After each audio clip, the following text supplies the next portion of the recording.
आत्मा और ईश्वर ने जो अपनी रूह फूकी थी, मरने के बाद इंसान का शरीर चाहे उसको जला दो या गाड़ दो, बात एक ही है ना, चाहे कोई भी क्यों ना हो। पर जो आत्मा ईश्वर ने फूकी थी जब हम जिंदा बन गए तो जो आत्मा ईश्वर के पास चली जाती है रूह, और सोल जो हमारी है, जो अंदर से कॉन्शियस कहते हैं, या मतलब क्या नाम चाहिए हिंदी में समझ नहीं आ रहा, सोल जो होती है तो वो हमें एक साथ इकट्ठी होती है पाताल में, मतलब इकट्ठी होती है। क्योंकि जब मसीह आएगा तो सब जिंदा हो जाएंगे, जो मसीह में मर गए हैं वो सब जिंदा हो जाएंगे, और हम जो जिंदा है जो मसीह में है विश्वास में, तो हम सब इकट्ठे एक साथ ईश्वर हमें उठा देगा। उसके बाद इतना बुरा टाइम आने वाला है कि इंसान मौत मांगेगा, मौत नहीं आएगी, चाहे वो 10 मंजिल से गिर जाए नीचे, उसके हाथ पैर टूट जाएंगे पर उसकी जान नहीं निकलेगी। इतना बुरा टाइम आने वाला है कि शैतान का पूरा कब्जा होगा पूरी दुनिया में, और जो मसीह पर विश्वास करेगा उसका सर काट दिया जाएगा, उसको बहुत सताया जाएगा। और भी अभी तो थोड़ा सताना शुरू हुआ है, पर बाइबल के अकॉर्डिंग सारी बातें जो बाइबल में लिखी हैं सच लिखी हैं। उसने बोला मेरे आने से पहले पूरी दुनिया में उसका कलाम फैला दिया जाएगा, हर लैंग्वेज में। बाइबल जो है दुनिया में जितनी लैंग्वेज हैं, जितनी भाषाएं हैं, उतनी भाषा में लैंग्वेज है, कोई दूसरे धर्म दूसरी लैंग्वेज। एक क्रिश्चियनिटी एक बाइबल जो है वो हर एक लैंग्वेज में, दुनिया में जितनी भी भाषाएं, इसलिए क्योंकि परमेश्वर चाहता है कि हर एक जो है उसके साथ स्वर्ग में जाए, वो नहीं चाहता कोई भी नरक में जाए, क्योंकि ईश्वर ने इंसान को अपनी सूरत में बनाया तो उसको प्यार करता है। पिता पुत्र पवित्र आत्मा तीनों एक ही है। उसी तरह से इंसान जो है सोल स्पिरिट एंड फ्लैश, ये फ्लैश मतलब जो मांस है जिससे कहना जिससे हम बने हुए हैं, तो इसमें खत्म हो जाएगा शरीर, पर हमें जो हम अंदर से बोल रहे हैं ये हमारी आत्मा है, ये हमारी आत्मा जो है मरने के बाद इकट्ठे होते हैं, और जो हमारे ईश्वर ने हमारे अंदर सांस फूकी वो उसके पास चली जाती है। तो हम भी तीन में हैं, अकेले नहीं हैं।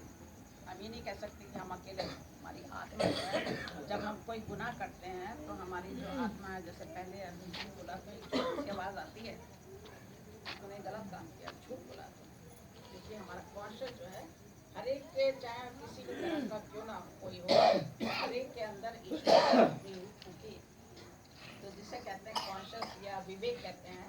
जब कोई हम गलत काम करते हैं तो छोटी सी आवाज़ ज़रूर आती है, ये गलत काम है, गलत काम, पर हम उसकी आवाज़ को सुनते ही नहीं है, शैतान की आवाज़ को सुन लेते हैं।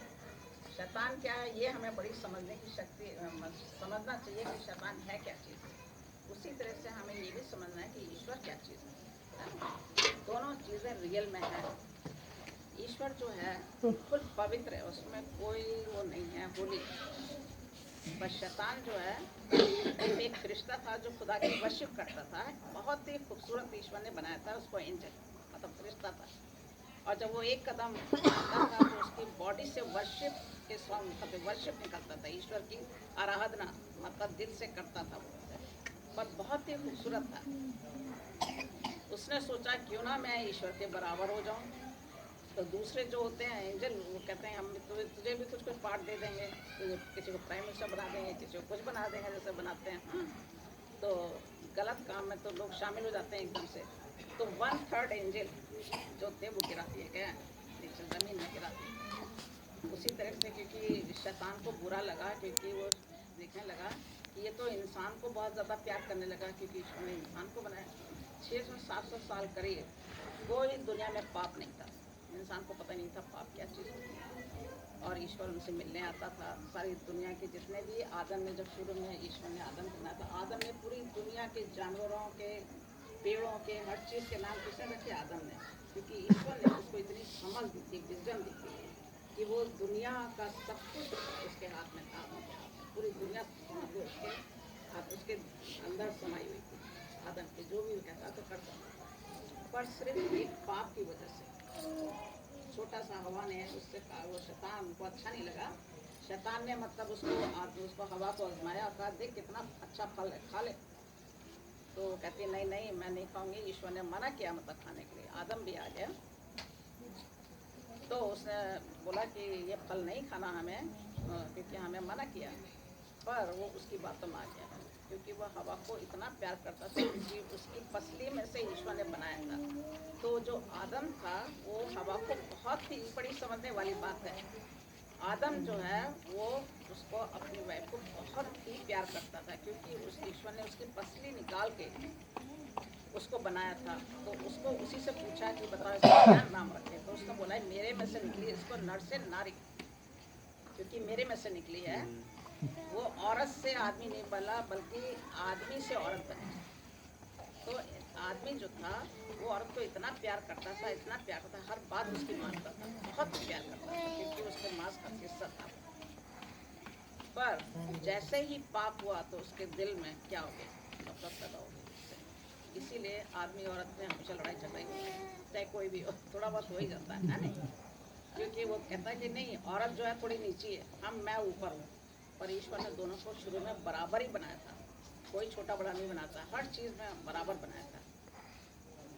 तो क्या हुआ कि जब ये आवाज़ जो थी उसने उसको दिया, तो वो इतना प्यार करता था कि वो पाप करने को तैयार हो गया, और उसने बोल दिया कि लाओ मैं खा लेता हूँ। उसने जब खाया वो फल, उसके बाद क्या हुआ, एकदम दोष देने लगा उसको। ईश्वर आया तो ये लोग छिपने लगे, क्योंकि देखा उन्होंने नंगे, तो उनको तो पता नहीं था, क्योंकि पाप था ही नहीं। तो जब ईश्वर आए मिलने के लिए तो बोला क्या हुआ, तुमने ये क्या फल को खाया ऐसे? तो वो छिपने लगे, क्योंकि उन्होंने पाप किया था। तो ईश्वर ने तब भी उनको अंगरखे दिए चमड़े के, उनको पहनाया और उनसे बोला कि उनको सज़ा दी, तीनों को मतलब सज़ा दी। आदमी को सज़ा दी कि तूने उसकी बात मानी, उसने ये बोला कि ये औरत ने जो तूने बनाई मेरे जिस्म से, इसी ने मुझे पाप कराया, दोष देना शुरू कर दिया उसको एकदम। फिर उसने हवा ने ये बोला, उसका नाम हवा था, उसने ये बोला कि ये इसने मुझे, शैतान ने मुझे खिला दिया। तीनों एक दूसरे को, अभी भी यही हालत है कि इंसान एक दूसरे को दोष देता है, इसने ये कर दिया, इसने ऐसा कर दिया, इसलिए मैंने ऐसा कर दिया।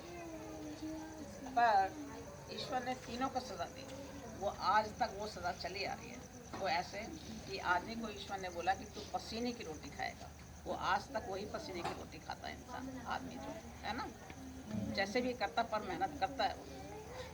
उसी तरीके से औरत को सजा दी कि तू बच्चा बहुत दर्द के साथ जन्मेगी, लेबर पेन है, वही होता है आजकल भी। क्योंकि शुरू में कोई दर्द नहीं होता था, 6-7 साल बच्चे होते रहते तो कोई दर्द ही नहीं होता, तो कोई बात ही नहीं थी। पर जब पाप आया तो ये ईश्वर ने सजा दी। और जो थर्ड जो शैतान था उसको सजा दी कि पेट के फल चलेगा, मट्टी चाटेगा। जो सांप है वो शैतान की निशानी है, तो बोला कि वो मट्टी चाटेगा। और उसी टाइम ईश्वर को बहुत दुख लगा, पर उसी टाइम उसने कहा कि मैं शैतान का सब कुछ लूँगा। मतलब औरत के सीड से, औरत के बीज से मैं मतलब आऊँगा और क्या करूँगा, शैतान का सब कुछ होगा। इसका मतलब है कि ईश्वर जो है ये पहले से उसी टाइम जब पाप किया ईश्वर ने प्रोफेसी कर दी थी। ईश्वर जो था खुद एक इंसान बन के खुद आ गया, वो एक इंसान बन के, तीनों एक ही चीज़ है, पिता पुत्र पवित्र आत्मा, पर वो एक इंसान बल्कि उसी टाइम उसने प्रोफेसी करी, वो इंसान बन के खुद एक आ गया, एक इंसान के रूप में आया वो, और उसने अपनी जान हर एक के लिए दे दी। बहुत लंबी स्टोरी है, पर उसने अपनी जान इंसान के लिए दे दी ताकि जो भी उस पर विश्वास करे वो नाश नहीं हो, बल्कि उसको क्या मिले, हमेशा की ज़िंदगी मिले। उसने ये बोला, इसमें लिखा है, मैं ये थोड़ा सा मतलब पढ़ना मांगती हूँ, इशाया 53, पता नहीं बाद में कभी मौका मिले या ना मिले। अच्छा, ये मसीह के लिए लिखा गया है, ईश्वर के लिए। उसकी ना तो कोई सुंदरता थी, इशाया 53 है ये, उसकी ना तो कुछ सुंदरता थी कि हम उसको देखते, ना उसका रूप ही हमें ऐसा दिखाई पड़ा कि हम उसके चाहते। मतलब बता दिया गया कि इतना खूबसूरत नहीं था, वो तुच्छ जाना जाता, मनुष्यों का त्यागा हुआ था, वो दुखी पुरुष था, रोग से उसको जान पहचान थी और लोग उससे मुख फेर लेते थे। वो तुच्छ जाना जाता था और हमने उसकी मूल्य ना जाना।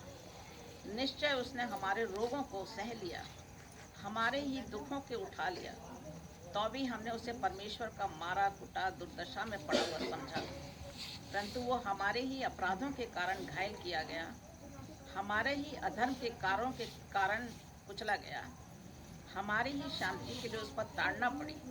कि उसके कोड़े खाने से हम लोग चंगे हो जाएं। हम तो सब के सब भेड़ों के समान भटक गए थे, हम में से हर एक ने अपना अपना मार्ग लिया, और यहोवा ने हम सबों के अधर्म का बोझ उसी पर लाद दिया। वो सताया गया तो भी वो सहता रहा और अपना मुंह न खोला। जिस प्रकार भेड़ वध होने के समय और भेड़ी ऊन कतरने के समय चुपचाप रहती है, वैसे ही उसने भी अपना मुंह न खोला। अत्याचार करके और दोष लगाकर वे उसे ले गए। उस समय के लोगों में से किसने उस पर ध्यान दिया? वो जीवितों के बीच में से उठा लिया गया। मेरे ही लोगों के अपराधों के कारण उस पर मार पड़ी। उसकी कब्र भी दुष्टों के संग ठहराई गई, और मृत्यु के समय वो धनवान का संगी हुआ। यद्यपि किसी ने किसी प्रकार का उसने उपद्रव नहीं किया था, और उसके मुंह से कभी छल की बात नहीं निकली थी, तो भी यहोवा को यही भाया कि उसे कुचले। उसी ने उसको रोगी कर दिया। जब वो अपना प्राण दोष बलि करे, तब वो अपना वंश देखने पाएगा, और वो बहुत दिन तक जीवित रहेगा। उसके हाथ से यहोवा की इच्छा पूरी हो जाएगी। तो परमेश्वर ने हमारे लिए इतना दुख सहा, हर एक के लिए, और कोई चारा नहीं था। पहले उस टाइम में लोग जो थे वो कुर्बानियाँ करते थे, बच्चों की कुर्बानी करते थे। जैसे कोई पाप करता था तो कुर्बानी मतलब जानवरों की भी करते थे, इंसानों की भी करते थे, हैं, कि उसके पाप क्षमा हो जाए। पर ईश्वर को क्या चाहिए? होली। दुनिया में तो कोई होली है ही नहीं। एक छोटा